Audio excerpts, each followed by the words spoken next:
Hi guys, this is Bobby. I am your SBA lender for your businesses for anything that you're looking for a long-term business financing. Okay, I wanted to go over in this video, which is this form. It's called the cost breakdown. So we have a lot of questions about how to complete this out. As you know, there's a lot of process to do a business loan. And I tried to make a video to condense it, to make it easier, explanation, so that way you can work this on your own time. Usually there's two parts in applying for the loan. First part is the application. In the application, things for the bank, there's things for the SBA, there are things for the loan disclosures, and also the tax returns. Look for video on each one of those separately. Part 2 is the resume. The resume includes your management skills, what experience you have. In addition to that is your business license and your corporate document, LLC, your EIN, and of course your business plan. Inside that business plan, it breaks down to more information. For an example, in the business plan, you're going to have the loan projection. There's marketing, demographics, customer service, what are you selling, what are you servicing, how much is your total project cost, how much is your loan amount. Keep in mind, I gather all those information, document, package it up, and seeing who would buy, sell, service, approve that loan for you. So, this is explanation on the part of the business plan. You can forward this video to your loan consultant or whoever's helping you writing up your business plan. Okay? In the business plan, which we're going through right now, what is it that we're going through? Part of it is a big thing called the cost breakdown. And this is what the video is about, the cost breakdown. There are 4 parts. You should have an email. This is not mandatory. This is not standard. This is not, but this is what helps you improve for us to gather your thoughts, transferring from what your business plan is to someone who's reading it. Because people who's reading it to determine your risk, they don't know who you are. We're basing it everything based on your plan. So, to make this very clear, you can have this under your own template, your own way, based on your consultant. If you don't have one, ask me. I will have an email of an outline. The outline, like I said, looks something like this. All right? There's 4 parts that in that cost breakdown will have or to address or to talk about. If you do not talk about it, it's just saying that you didn't think about it. You didn't include that information in there. Okay, so 4 part is, first one, the real estate acquisition, which means is there a real estate involved?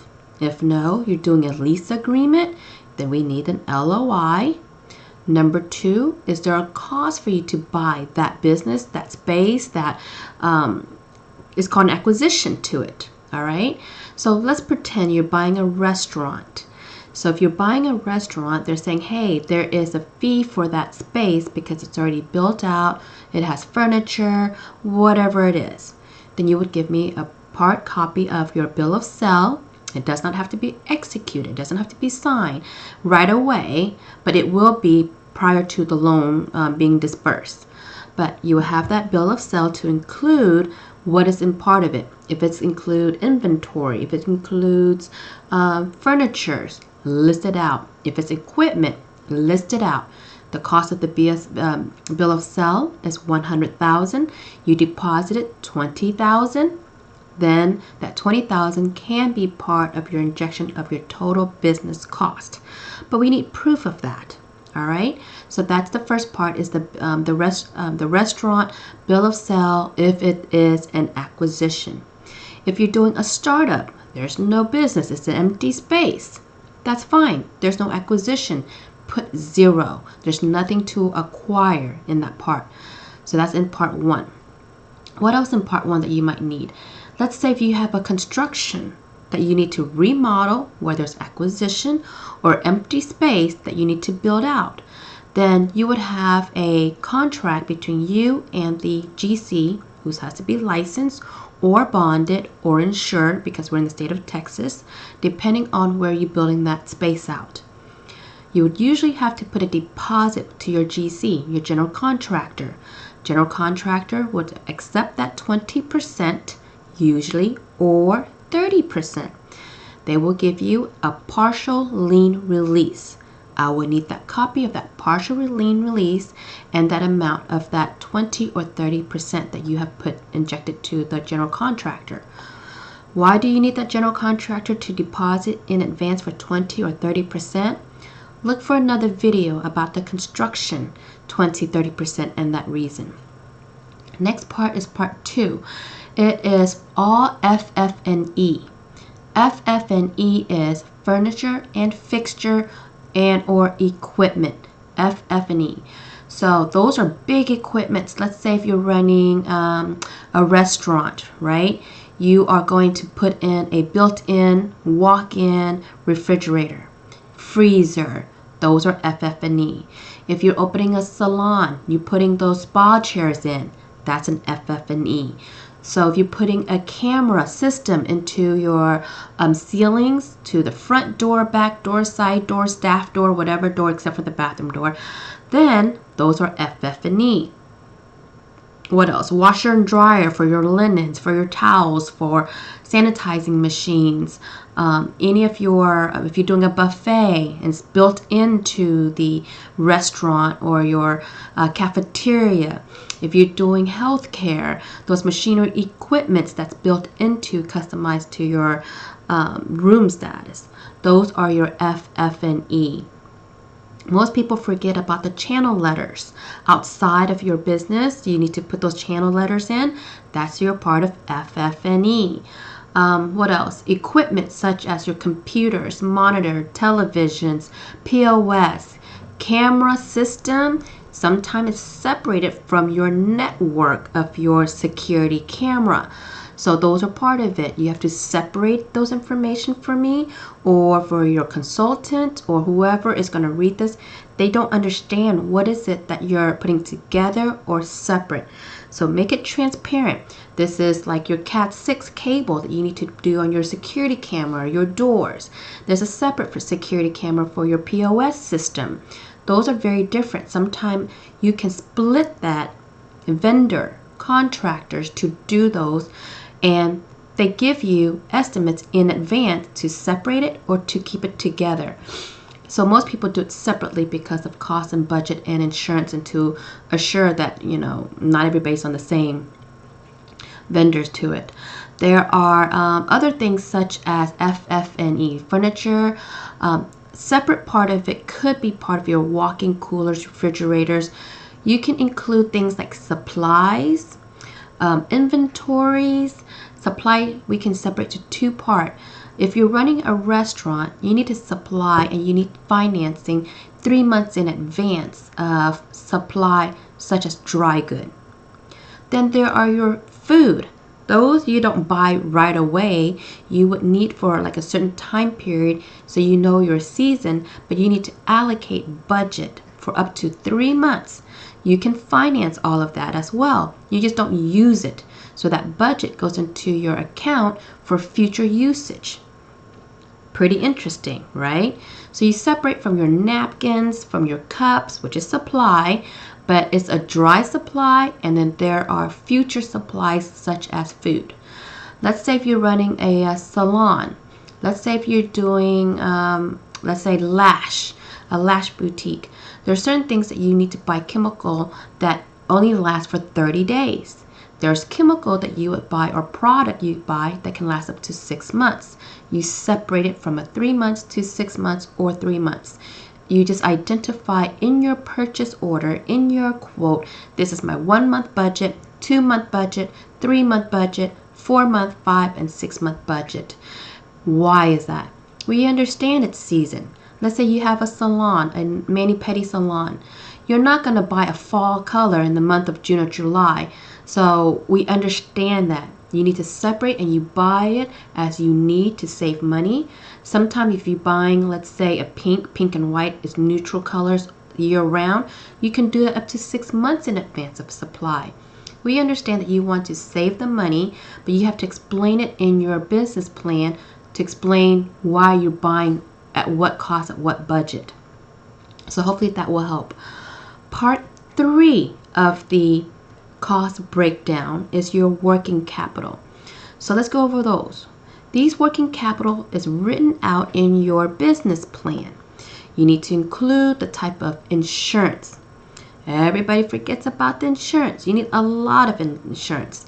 Insurance in the working capital includes your general liability, your hazard, flood, unemployment, benefits, life insurance. If you're using life insurance as your business expense, because life insurance is required to part of your SBA financing, the life insurance needs to cover the amount of your loan amount, and there's terms and conditions to that. Look for another video about life insurance. So you write all those out. Those deposits and payment will not be credited or part of your injections. And there's a different reason for that. Part B of the working capital is your staffing, contractors, or whoever you need to hire to work in those positions for you to run a business. I had to look over some of the high risk and to determine if this business is going to be a good success. So if you're having, let's say, a restaurant, let's pretend that you're going to open a fast chain food restaurant. In your business plan that you wrote, you will open from 11 a.m. to 11 p.m. That's 12 hours. You need to hire enough people, and the bank will finance for your working capital under staffing. You need chef, busboys, wait staff, hostess, what else? Cashiers, all those. You list them all out. One incident, they wrote out, oh, they're going to start off small, only hiring 5 or 6 people only. We could not do that loan because they did not hire a consultant to write out saying why. They said the business plan only said they're going to hire 6. You have a violation of the Texas workforce. We don't know about overtime, unemployment, because when you're hiring 6 and there is 12 hours in a day that you said you open 7 days a week, we're having a lot of problem. So food for thought on that. If you're having franchise fee, paying those franchise, it's finance. We can also understand that there are rules that we read under that franchise agreement. If it tells you that you have to open a certain day, in certain hour, certain location, we will open that, request for all those requirements. You have software, franchise fee, if you need to, any of the fees that you have to pay monthly, licensings, those are part of it as well. So that's part 3. Part 4, it is all your professional fees. Things that you need to do, like let's say if you're opening up a healthcare. Healthcare have a lot of consultant from nutrition, dietitian, contract with your Medicare, Medicaids, contract with the billings. Those are all consultants. And then they have a billing department, nutrition department, and that's where you'll be operating. But before you get there, you need to hire all the rest of the consultant. Yes, that can be finance. What else? The construction consultant, the kitchen consultant, because we want your business to be successful. In order for to do so, you hire a consultant to make sure your business run efficiently. That can be done and can be financed. You make a deposit to your consultant, have an agreement with them. Don't just say that we have a consultant, it's done. We will ask for your consultant agreement. How much? How long? What is the purpose? What is the point? What is all that good stuff? In addition to that, there are, let's say, architect, your environmental, those are professional fee, legal fee, your attorney, business attorneys, your corporate attorney, your tax attorney, those are your professional fee. Your accountant, CPA, I think I mentioned that. SBA financing, every single consultant is able to be in that department. You give us the copy of the check that you paid to them so they can be considered part of your injection. For an example, your architect cost. Architect is a professional. They have MEP, mechanical, engineering, plumbing, electrical in there. So it's usually about, let's say, $2 per square foot. Let's just make 10,000 square foot, $2 per square foot. They make you put down, let's say, 20% of it or even 50% of it. Yes, you go ahead and pay that fee in advance, in addition to your city permit, city water capacity permit, any of that. They usually separate it all out in that agreement with your architect. You send me your architect proposal if you have not started the work. If you start the work, that's fine. Just give me that copy of that deposit. We contact the architect for the receipt of it. So we put that as part of your injection. So those are your 4-part. You add them all together. That is your total projection of your cost, project cost. You need 15 to 20% equity injected or down payment of that total cost if you're doing an SBA with no real estate. If there's real estate involved, you only need between 10 and 15% down or injection. Keep in mind, all those numbers I've just given you, we need something called a purchase order or a quote. We just can't take people's word for it because it changes. So you fill out all those information and you support it with a purchase order. A purchase order is not the same thing as a quote. A quote can be changed. A purchase order means you're going to place this, you're going to buy it, you have not bought it, but you need it, and you can get that from, let's say, Best Buy, any department. You let them know, I'm opening a business, I need a purchase order. If they have worked with a bank before, they know exactly what to do. They put the IEN number of their business, they put who to contact of their business, address, phone number, and your ID number to each of your equipment that you're going to buy. They have a description on it. There's a reason for all of that at the end. There's something called a lien. There is a UCC of equipment lien that will be negotiated or informed or disclosed to your landlord with the bank. They will let you know you finance all of these equipment. Landlord, before you lock out this business for lack of payment, allow the bank to come in to take all these equipments in advance, either sell, sublease, whatever we need to do. Remember, the bank is not in the business of taking your equipment. The bank is in the business of financing for all of us. They're investing with a small percentage of an interest of return for borrowing the funds and the money. So you're saying that, oh, but you can take all of my collateral. Businesses would be the highest risk because you could have switched out the equipment, you could have sold it, no one knew about it. So we have to communicate with the landlord, letting the people know these are the purchase orders that the bank financed, and the tenant entrepreneur business owner is currently right now paying monthly payment on it. So I hope this information is useful for you. It's all about the, it's called the cost breakdown. That's not me. That's not my stomach. That's my dog. Stop it, Sparky. So that is all about the cost breakdown. I hope that helps out. If you have any questions, feel free to contact me. Email me in any way that you would like to communicate. Remember, you need to have information to back it up through a purchase order or a quote, not a receipt. If you use a receipt or credit card, contact your consultant first. Thank you much. You have a good one.